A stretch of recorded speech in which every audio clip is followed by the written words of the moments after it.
नमस्कार दोस्तों, स्वागत है आपका हमारे ऑफिशियल स्टडी अड्डा चैनल में। दोस्तों, आज की क्लास में हम ऑल वनडे एग्ज़ाम के लिए जो जीके और जीएस के जो प्रश्न पूछे जाते हैं उन पे हम चर्चा करेंगे, जो लगभग 30 प्लस प्रश्न होंगे, जो आपको सफलता दिलाने में बहुत ही सहायक होंगे। तो दोस्तों, क्लास को ज़्यादा से ज़्यादा शेयर करें और लाइक करें।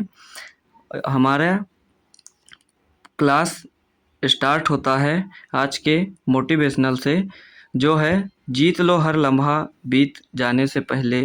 जीत लो हर लम्हा जीत जाने से पहले, लौट कर यादें आती हैं वक्त नहीं। लौट कर यादें आती हैं वक्त नहीं। दोस्तों, आज का मेरा पहला प्रश्न है, लाला लाजपत राय ... के एक सक्रिय सदस्य थे। लाला लाजपत राय जो थे वो किसके एक सक्रिय सदस्य थे? ऑप्शन है जैन धर्म, बुद्ध धर्म, आर्य समाज, वैष्णव धर्म। तो जो लाला लाजपत राय थे वह आर्य समाज से एक सक्रिय सदस्य थे। आर्य समाज के एक सक्रिय सदस्य थे। तो ऑप्शन हमारा सी हो जाएगा बिल्कुल सही आंसर। लाला लाजपत राय आर्य समाज के सक्रिय सदस्य थे और आर्य समाज की जो स्थापना थी वह स्वामी दयानंद सरस्वती ने सन 1875 ईस्वी में मुंबई में की थी। इसका प्रमुख उद्देश्य था वेदों का प्रचार। आर्य समाज का जो प्रमुख उद्देश्य था वह क्या था? वेदों का प्रचार। आइए दूसरा प्रश्न देखते हैं। दूसरा प्रश्न है, राजा आम्भी कहाँ के शासक थे? जो राजा आम्भी थे वह कहाँ के शासक थे? ऑप्शन ए है उज्जैन, बी है तक्षशिला, सी है कन्नौज और डी है अयोध्या। तो जो राजा आम्भी थे वह कहाँ के राजा शासक थे? तो ऑप्शन हो जाएगा आपका बी, तक्षशिला। तक्षशिला के शासक कौन थे? तो वो राजा आम्भी थे। प्रश्न नंबर तीसरा हमारा है, कह रहा है ब्रह्म समाज की स्थापना में किसकी सबसे बड़ी उपलब्धि थी? जो ब्रह्म समाज की स्थापना में किसकी सबसे बड़ी उपलब्धि थी? ऑप्शन है स्वामी विवेकानंद, ऑप्शन बी है राजा राम मोहन राय, ऑप्शन सी है भीमराव अंबेडकर और ऑप्शन डी है अरविंद घोष। तो ब्रह्म समाज की स्थापना में किसकी सबसे बड़ी उपलब्धि थी? तो वह आंसर हो जाएगा हमारा ऑप्शन नंबर बी, राजा राम मोहन राय की सबसे बड़ी उपलब्धि थी। ब्रह्म समाज की स्थापना राजा राम मोहन राय ने 20 अगस्त 1828 ईस्वी में कोलकाता में की थी और स्वामी विवेकानंद ने रामकृष्ण मिशन की स्थापना की थी। स्वामी विवेकानंद ने रामकृष्ण मिशन की स्थापना की थी। आइए अगला प्रश्न मेरा है, भारत के मशहूर शहनाई वादक हैं। भारत के जो मशहूर शहनाई वादक हैं वह कौन है? लतीफ़ खान, हरि प्रसाद, बिस्मिल्लाह खान तो और ऑप्शन डी है रवि शंकर। तो प्रश्न नंबर 4 का जो सही उत्तर है वो हो जाएगा ऑप्शन नंबर सी, बिस्मिल्लाह खान जो है वह शहनाई के प्रमुख मशहूर वादक हैं। लतीफ़ खान मशहूर सारंगी वादक हैं। जो लतीफ़ खान जी हैं वो मशहूर सारंगी वादक हैं और रवि शंकर जो हैं वो मशहूर सितार वादक हैं। अगला प्रश्न हमारा है, भारत का लौह पुरुष किसको कहा जाता है? भारत का लौह पुरुष किसको कहा जाता है? ऑप्शन देखिए, बाल गंगाधर तिलक, जवाहरलाल नेहरू, गांधी जी को या option number D Sardar Vallabh भाई पटेल को। तो भारत का लौह पुरुष सरदार वल्लभ भाई पटेल को कहा जाता है। प्रश्न नंबर 5 का सही आंसर हो जाएगा ऑप्शन नंबर डी। अगला प्रश्न हमारा है, करो या मरो। करो या मरो भारत में किस प्रसिद्ध आंदोलन का नारा था? करो या मरो भारत में किस प्रसिद्ध आंदोलन का नारा था? ऑप्शन है रॉलेट एक्ट, असहयोग आंदोलन, भारत छोड़ो आंदोलन, सबने अवज्ञा आंदोलन। तो प्रश्न नंबर 6 का जो हमारा सही उत्तर है वह होने वाला है ऑप्शन नंबर सी, भारत छोड़ो आंदोलन। भारत छोड़ो आंदोलन का प्रसिद्ध नारा था करो या मरो। करो या मरो नारा जो था वह किसने दिया था? तो यह गांधी जी ने नारा दिया था, करो या मरो। करो या मरो नारा गांधी जी ने दिया था। अगला प्रश्न है प्रश्न नंबर 7। 1526 में बाबर ने इब्राहिम लोदी को कहाँ पर हराया था? 1526 में इब्राहिम लोदी को बाबर ने कहाँ पर हराया था? ऑप्शन ए है चौसा, ऑप्शन बी है हल्दी घाटी, ऑप्शन सी है पानीपत और ऑप्शन डी है कालिंजर।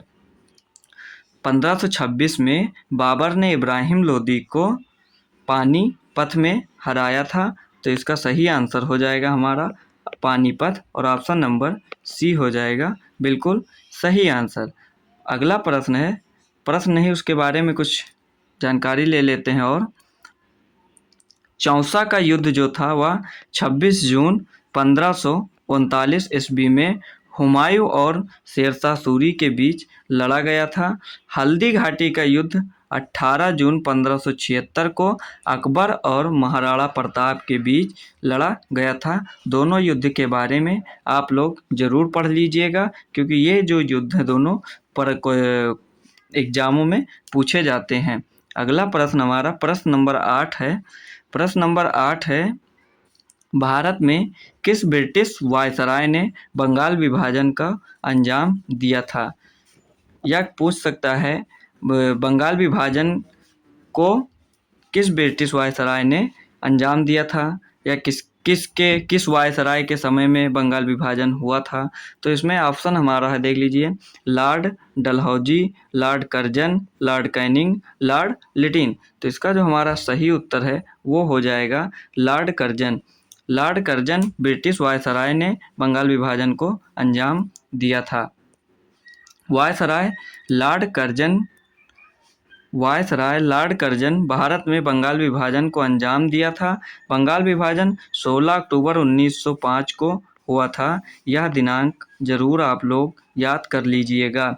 लॉर्ड लिटन के काल में 1878 में वर्नाक्यूलर प्रेस एक्ट लागू हुआ था और लॉर्ड कैनिंग के काल में 1857 की क्रांति हुई थी। ये प्रश्न पूछा जाता है कि 1857 की क्रांति किस वायसराय के काल में हुई थी? तो वो थी लॉर्ड कैनिंग के काल में शुरू हुई थी। प्रश्न नंबर 9 हमारा है, भारत का प्रथम डिजिटल केंद्रीय बजट किस वर्ष प्रस्तुत किया गया?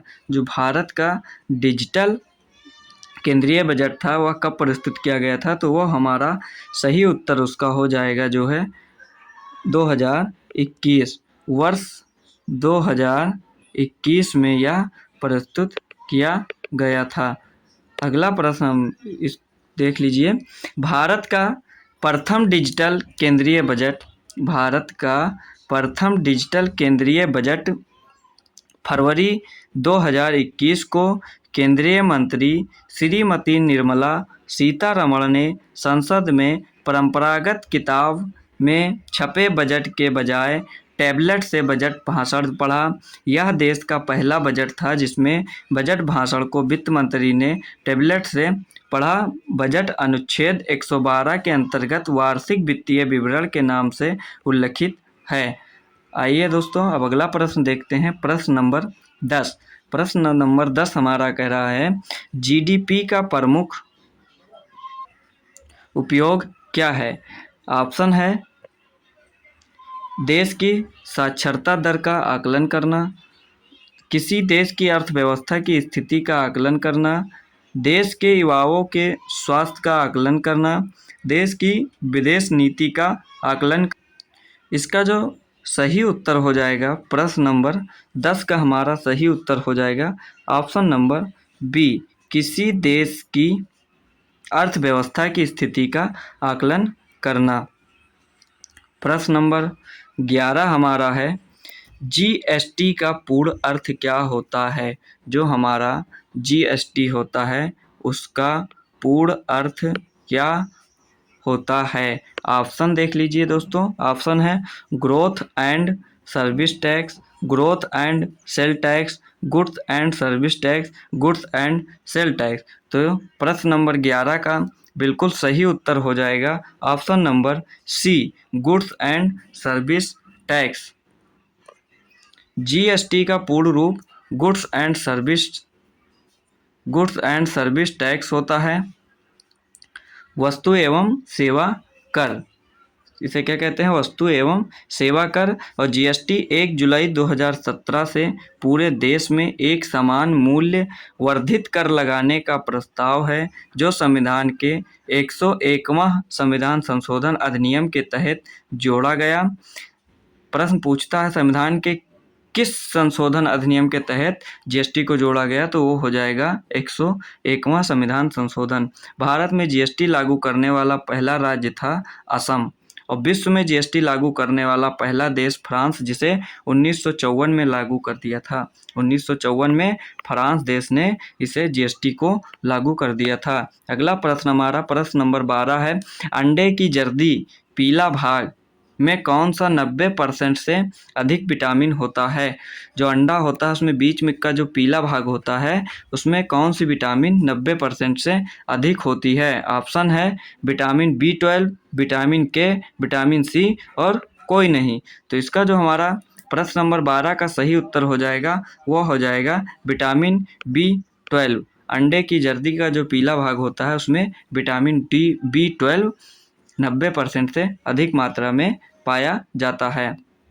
विटामिन सी खट्टे फलों में पाया जाता है, विटामिन सी खट्टे फलों में पाया जाता है और विटामिन के टमाटर तथा हरी सब्जियों में पाया जाता है। अगला प्रश्न हमारा है प्रश्न नंबर 13, कौन सी धातु में लेड और टिन होते हैं। कौन सी धातु में लेड और टिन होते हैं। ऑप्शन है German silver, gun metal, bell metal और सोल्डर। तो प्रश्न नंबर 13 का हमारा सही उत्तर होने वाला है जो है ऑप्शन नंबर डी, सोल्डर में लेड और टिन होता है। अगला प्रश्न है हमारा, प्रश्न नहीं है, इसका ही व्याख्या की गई है। सोल्डर में लीड और टिन होता है, गन मेटल में तांबा टिन होता है और जस्ता की मिश्र धातु है। जर्मन सिल्वर तांबा निकल और जस्ता की मिश्र धातु है। अगला प्रश्न दोस्तों आ जाइए देख लीजिए प्रश्न नंबर 14, किसी फूल के अंडाशय के अंदर छोटे मनके जैसी संरचनाओं को क्या कहा जाता है। किसी भी फूल के अंडाशय के अंदर छोटे छोटे मनके जैसी संरचनाओं को क्या कहा जाता है। ऑप्शन ए दल, बीजांड, बाह्यदल, पुष्पकेसर। तो प्रश्न नंबर 14 का हमारा सही उत्तर हो जाएगा बीजांड। जो बीजांड है वह छोटे मनके जैसी संरचनाओं को कहा जाता है। अगला इसकी बीजांड के बारे में जानकारी लेते हैं। बीजांड हमारा क्या होता है, तो किसी भी बीज उत्पन्न करने वाले पादप में बीजांड वह संरचनाएं होती हैं जहां मादा प्रजननात्मक कोशिका का निर्माण करती हैं या होता है। किसी भी प्रारूपिक पुष्प में उपांगों के 4 वक्र उपस्थित होते हैं, बाह्य दलपुंज, युमंग और जयांग। अगला प्रश्न हमारा है, स्वाद संबंधी अभिग्राहक मानव शरीर के किस अंग में होते हैं। जो स्वाद हम लेते हैं वह मानव शरीर के किस अंग में होता है। ऑप्शन देख लीजिए, आँख से तो हम स्वाद लेते नहीं हैं, नाक से तो हम लेते नहीं हैं, त्वचा से तो हम स्वाद लेते नहीं हैं। तो बचा हमारा ऑप्शन नंबर डी, यानी जीभ से हम स्वाद लेते हैं। तो ऑप्शन नंबर डी हो जाएगा इसका आंसर। अगला प्रश्न हमारा है, राइबोफ्लोविन का दूसरा नाम क्या है। राइबोफ्लोविन जो है उसका दूसरा नाम हमारा क्या है। ऑप्शन है vitamin C, vitamin A, vitamin D, vitamin B2। तो इसका प्रश्न नंबर 16 का हमारा जो है वह सही उत्तर हो जाएगा vitamin B2। Option number D जो है वह करेक्ट आंसर हो जाएगा। और विटामिन ए का जो नाम है उसे हम दूसरा नाम से जानते हैं रेटिनॉल विटामिन, और विटामिन सी को कहते हैं एस्कॉर्बिक अम्ल विटामिन, और विटामिन डी को कहते हैं अग्रोकेल्सीफेरोल। अगला प्रश्न हमारा है प्रश्न नंबर 17। दक्षिण चीन सागर निम्नलिखित में से किस महासागर का हिस्सा है? जो दक्षिण चीन सागर है वह निम्नलिखित में से किस महासागर का हिस्सा है? ऑप्शन देख लीजिए दोस्तों। ऑप्शन है आर्कटिक महासागर, दक्षिणी महासागर, हिंद महासागर, प्रशांत महासागर। तो हमारा प्रश्न नंबर 17 का जो है सही उत्तर होने वाला है वह है option number D. Option number D, प्रशांत महासागर का दक्षिण चीन सागर हिस्सा है। प्रश्न नंबर 18 देखिए दोस्तों। करगम लोक नृत्य किस राज्य से संबंधित है? जो करगम लोक नृत्य है वह किस राज्य से संबंधित है? ऑप्शन है हरियाणा, ऑप्शन बी है राजस्थान, ऑप्शन सी है तमिलनाडु, ऑप्शन डी है असम। तो हमारा जो करगम लोक नृत्य है वह तमिलनाडु से संबंधित है। प्रश्न नंबर 18 का जो सही उत्तर हो जाएगा वो हो जाएगा ऑप्शन नंबर डी। करगम नृत्य भारत में तमिलनाडु राज्य में किया जाने वाला एक लोक नृत्य है। ऐसा माना जाता है कि करगम की उत्पत्ति तमिलनाडु के तंजावुर नामक गांव से हुई थी। ग्रामीण इस नृत्य को वर्षा देवी की स्तुति में करते हैं। जो तमिलनाडु के जो तंजावुर नामक गांव से हुई थी इस नृत्य की उत्पत्ति, और ग्रामीण जो है इस नृत्य को वर्षा देवी की स्तुति करने के लिए यह नृत्य करते हैं। प्रश्न नंबर 19 है हमारा। दक्षिण अमेरिका का कौन सा देश हाल ही में यूनिफाइड पेमेंट इंटरफेस यानी यूपीआई प्रणाली को अपनाने वाला पहला देश बन गया है? ऑप्शन है ब्राज़ील, बोलिविया, पेरू और पराग्वे। तो इसका जो हमारा सही उत्तर है वह हो जाएगा पेरू। पेरू जो है ऑप्शन नंबर सी, यह यूपीआई प्रणाली को अपनाने वाला पहला देश बना है दक्षिण अमेरिका का। NPCI international payment limited NIPL और रिजर्व बैंक ऑफ पेरू ने वहां यूपीआई जैसी भुगतान प्रणाली को लागू करने के लिए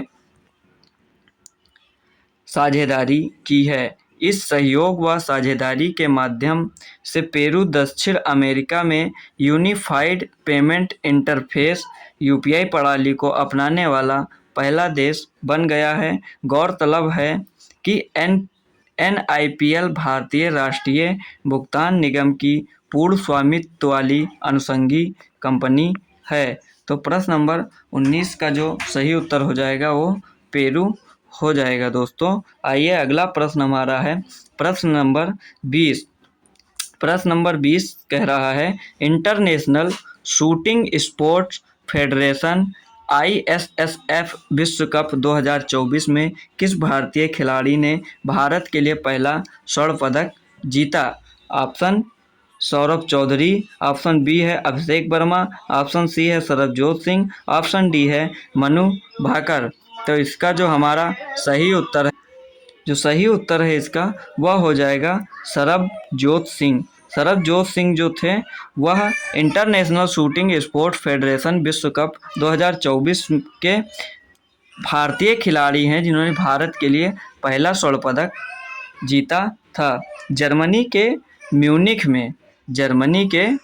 म्यूनिख में आयोजित इंटरनेशनल शूटिंग स्पोर्ट फेडरेशन विश्व कप प्रतियोगिता में भारत के 22 वर्षीय सरबजोत सिंह ने पुरुषों की 10 मीटर एयर पिस्टल स्पर्धा में भारत के लिए पहला स्वर्ण पदक जीता, जबकि पीपुल्स रिपब्लिक ऑफ चाइना के शुएहांग बू ने रजत पदक तथा जर्मनी के रॉबिन वाल्टर ने कांस्य पदक जीता। दोस्तों आइए मेरा अगला प्रश्न नंबर 21 है। 1919 में गांधी जी ने कहाँ के डॉट डॉट डॉट है जो कहाँ के खिलाफ सत्याग्रह का आह्वान किया? तो दोस्तों ऑप्शन है regulating act, Pitt's India act, Rowlatt act, Indian counselling act. Question कह रहा है 1919 में गांधी जी ने डॉट डॉट के खिलाफ सत्याग्रह का आह्वान किया। तो इसका जो हमारा सही उत्तर है वो होने वाला है रॉलेट एक्ट। जो रॉलेट एक्ट है उसके खिलाफ गांधी जी ने सत्याग्रह का आह्वान किया था और इसे यह मार्च जो रॉलेट एक्ट था यह मार्च 1919 में आया था और गांधी जी ने इसे काला कानून कहा था। गांधी जी ने क्या कहा था? इसे काला कानून। गांधी जी ने इसे काला कानून कहा था। आइए दोस्तों प्रश्न नंबर 22 हम देखते हैं। श्रीलंका भारत से डॉट डॉट डॉट द्वारा अलग होता है। जो श्रीलंका है वह भारत से कहाँ से अलग होता है, किस जल संधि द्वारा अलग होता है? तो पहला पनामा जल संधि, दूसरा है जिब्राल्टर जल संधि, करा स्थल संधि और ऑप्शन डी है पाक जल संधि। तो इसका जो हमारा सही उत्तर है वो हो जाएगा ऑप्शन डी, पाक जल संधि द्वारा भारत से श्रीलंका अलग होता है। पनामा जल संधि से प्रशांत एवं अटलांटिक महासागर अलग होते हैं। जो पनामा स्थल संधि है उससे प्रशांत एवं अटलांटिक महासागर अलग किए जाते हैं और जिब्राल्टर जल संधि मोरक्को से स्पेन को अलग करती है। अगला प्रश्न है प्रश्न नंबर 23। निम्नलिखित में से कौन सी पुस्तक दयानंद सरस्वती द्वारा लिखी गई है? बहुत ही महत्वपूर्ण प्रश्न, कई एग्जामों में ये पूछा गया है और हो सकता है आगामी परीक्षाओं में भी देखने को मिले यह प्रश्न है निम्नलिखित में से कौन सी पुस्तक दयानंद सरस्वती द्वारा लिखी गई है? ऑप्शन स्ट्रे बर्थ, ये नहीं लिखी गई है। ऑप्शन सी सत्यार्थ प्रकाश, सत्यार्थ प्रकाश जो है यही पुस्तक दयानंद सरस्वती द्वारा लिखी गई है और गीतांजलि जो है यह रविंद्रनाथ टैगोर द्वारा लिखी गई है और ये काबुलीवाला जो है ये होगा नहीं। दोस्तों अगला प्रश्न हमारा है प्रश्न नंबर 24 रेल बजट। प्रश्न नंबर 24 है rail budget dot dot dot dot यानी रेल बजट क्या है? तो रेल बजट जो है वह ऑप्शन ए है, देख लीजिए, राज्य के बजट का हिस्सा होता है, केंद्र और राज्य के बजट से अलग होता है, केंद्रीय बजट से अलग होता है, केंद्रीय बजट का भाग होता है। तो इसका जो सही उत्तर है प्रश्न नंबर 24 का वह हो जाएगा केंद्रीय बजट का भाग। ऑप्शन नंबर डी सही है इसका। आगे देख लीजिए रेल बजट जो है, रेल बजट केंद्रीय बजट का भाग होता है। संविधान के अनुच्छेद 112 में वार्षिक वित्तीय विवरण बजट की चर्चा है और प्रारंभ में रेल बजट और आम बजट एक साथ ही प्रस्तुत किया जाता था। वर्ष 1921 में नियुक्त आकवर्थ कमेटी की सिफारिश पर 1924 में अलग कर दिया गया तथा पहली बार 1925 में रेल बजट को अलग से पेश किया गया था। रेल बजट को पहली बार अलग से कब पेश किया गया था? तो 1925 ईस्वी में पहली बार पेश किया गया था। और भारत में सर्वाधिक बार बजट पेश करने वाले व्यक्ति जो हैं वह हैं मोरारजी देसाई, 10 बार इन्होंने बजट पेश किया है। वर्ष 2017 में पुनः प्रधानमंत्री नरेंद्र मोदी के नेतृत्व वाली सरकार के समय रेल बजट को आम बजट के साथ मिला दिया गया था। कब मिला दिया गया था? तो वर्ष 2017 में इसे प्रधानमंत्री नरेंद्र मोदी के नेतृत्व वाली सरकार के समय आम बजट के साथ मिला दिया गया था। दोस्तों आइए अगला प्रश्न देखते हैं। प्रश्न नंबर 25 हमारा है।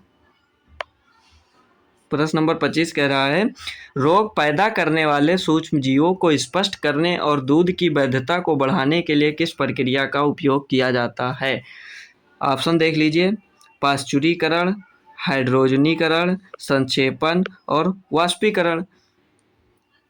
जो रोग पैदा करने वाले सूक्ष्म जीवों को स्पष्ट और दूध की वैधता को बढ़ाने के लिए किस प्रक्रिया का उपयोग किया जाता है? तो इसका सही उत्तर हो जाएगा ऑप्शन नंबर ए, पाश्चुरीकरण जो है उसके द्वारा दूध की वैधता को बढ़ाने के लिए और रोग पैदा करने वाले सूक्ष्म जीवों को स्पष्ट करने के लिए किया जाता है पाश्चुरीकरण। प्रश्न नंबर 26 हमारा है, कह रहा मटकी किस राज्य की नृत्य शैली है? जो मटकी नृत्य शैली है वो किस राज्य की शैली है? ऑप्शन ए है गुजरात, ऑप्शन बी है पश्चिम बंगाल, ऑप्शन सी है केरल, ऑप्शन डी है मध्य प्रदेश। तो प्रश्न नंबर 26 का जो सही आंसर है वो हो जाएगा मध्य प्रदेश। जो मध्य प्रदेश है वहाँ की नृत्य शैली है मटकी। मटकी जो है वह मध्य प्रदेश की नृत्य शैली है। आइए कुछ और नृत्य शैलियों के बारे में जानकारी लेते हैं। जैसे महाराष्ट्र की जो नृत्य शैली है वह है लावड़ी और नकटा। छत्तीसगढ़ की है पांडवानी और गोडी। और पंजाब की जो नृत्य शैली है वह है भांगड़ा और गिद्दा। और मिजोरम की जो नृत्य शैली है वह है खानटम पाखु पिला। ये सारी नृत्य शैलियों को आप लोग ज़रूर लिख लीजिएगा क्योंकि ये परीक्षा में पूछे जाने वाले हैं। अगला प्रश्न है प्रश्न नंबर 27 हमारा है, बंगाली के लिए साहित्य अकादमी पुरस्कार 2017 के विजेता हैं। बंगाली के लिए साहित्य अकादमी पुरस्कार 2017 के विजेता हैं। ऑप्शन देख लीजिए। ऑप्शन है रमेश मेघ, अफसर अहमद, ऑप्शन सी है हिमांशु बोस, ऑप्शन डी है डेविड भट्टाचार्य। तो इसका जो हमारा सही उत्तर है वह होने वाला है ऑप्शन नंबर बी। जो ऑप्शन नंबर बी है अफसर अहमद हैं, वह बंगाली के लिए साहित्य अकादमी 2017 के विजेता हैं। प्रश्न नंबर 27 का ऑप्शन नंबर बी आंसर होगा। प्रश्न नंबर 28 हमारा कह रहा है पौधों में प्रकाश संश्लेषण प्रकाश ऊर्जा को ... ऊर्जा में परिवर्तित करता है। कौन सी ऊर्जा में परिवर्तित करता है प्रकाश संश्लेषण प्रकाश को? तो ऑप्शन है रासायनिक, थर्मल, गतिज, भौतिक। तो हमारा जो प्रश्न नंबर 28 है इसका बिल्कुल सही उत्तर हो जाएगा ऑप्शन नंबर ए, रासायनिक ऊर्जा में परिवर्तित करता है। किस प्रकाश संश्लेषण प्रकाश ऊर्जा को रासायनिक ऊर्जा में परिवर्तित करता है। पौधों में प्रकाश संश्लेषण प्रकाश ऊर्जा को रासायनिक ऊर्जा में परिवर्तित करता है। पौधों में वाष्पोत्सर्जन की क्रिया पत्तियों के निचले हिस्से रंध्र छिद्रों स्टोमेटल पोर द्वारा होता है और क्लोरोफिल के कारण पत्तियों का रंग हरा दिखाई देता है। प्रश्न पूछा जाता है कि पत्तियों का रंग हरा क्यों होता है? तो वह क्लोरोफिल के कारण जो है वह पत्तियों का रंग हरा होता है। फ्लोएम पत्तियों में बने भोज्य पदार्थों को पौधों के विभिन्न भागों तक ले जाता है। कौन ले जाता है? फ्लोएम। आइए अगला प्रश्न हमारा प्रश्न नंबर 29 है। 1965 के भारत पाक युद्ध के दौरान भारत का नेतृत्व करने वाले प्रधानमंत्री कौन थे? बहुत अच्छा सवाल है। कौन थे? तो ऑप्शन देख लीजिए। इंदिरा गांधी, मोरारजी देसाई, लाल बहादुर शास्त्री और ऑप्शन डी है जवाहरलाल नेहरू। तो इसका हमारा जो सही उत्तर है वो हो जाएगा लाल बहादुर शास्त्री। 1965 के भारत पाक युद्ध के दौरान भारत का नेतृत्व करने वाले प्रधानमंत्री थे लाल बहादुर शास्त्री जी। और देख लीजिए लाल बहादुर शास्त्री जी के बारे में। 1999 में भारत पाक कारगिल युद्ध के समय भारत के प्रधानमंत्री अटल बिहारी वाजपेयी जी थे। कौन था? अटल बिहारी वाजपेयी। और 1971 के भारत पाक युद्ध के समय भारत के प्रधानमंत्री श्रीमती इंदिरा गांधी जी थी। ताशकंद में पाकिस्तान के राष्ट्रपति अयूब खान के साथ युद्ध समाप्त करने के समझौते पर हस्ताक्षर करने के बाद 11 जनवरी 1966 की रात रहस्यमय परिस्थितियों में उनकी मृत्यु हो गई थी। किसकी? लाल बहादुर शास्त्री की। अगला प्रश्न है प्रश्न नंबर 30। कह रहा है एक व्यक्ति जो धार्मिक संस्थानों से राज्य को अलग करने की वकालत करता है उसे कहा जा सकता है, उसे क्या कहा जाएगा? ऐसे व्यक्ति जो धार्मिक संस्थानों से राज्य को अलग करने की वकालत करता है उसे क्या कहा जाता है? ऑप्शन है सांप्रदायिक, समाजवादी, नारीवादी और धर्मनिरपेक्षवादी। तो इसका जो हमारा सही उत्तर है वह होने वाला है धर्मनिरपेक्षवादी। Thank you. ये हमारे आज के वनडे एग्ज़ाम के लिए मोस्ट इम्पॉर्टेंट क्वेश्चन थे जिस पे हम लोगों ने चर्चा की है। आशा करता हूँ कि आप लोगों को यह वीडियो पसंद आई होगी। अगर पसंद आई है तो दोस्तों लाइक करें, शेयर करें और चैनल पर अगर नए हैं तो चैनल को सब्सक्राइब करना ना भूलें। अब मिलते हैं आपको हम कल की क्लास 10 बजे जो हमारी 20 प्रश्नों की होती है जिस पे हम लोग रोज़ाना चर्चा करते हैं। तब तक के लिए थैंक यू सो मच।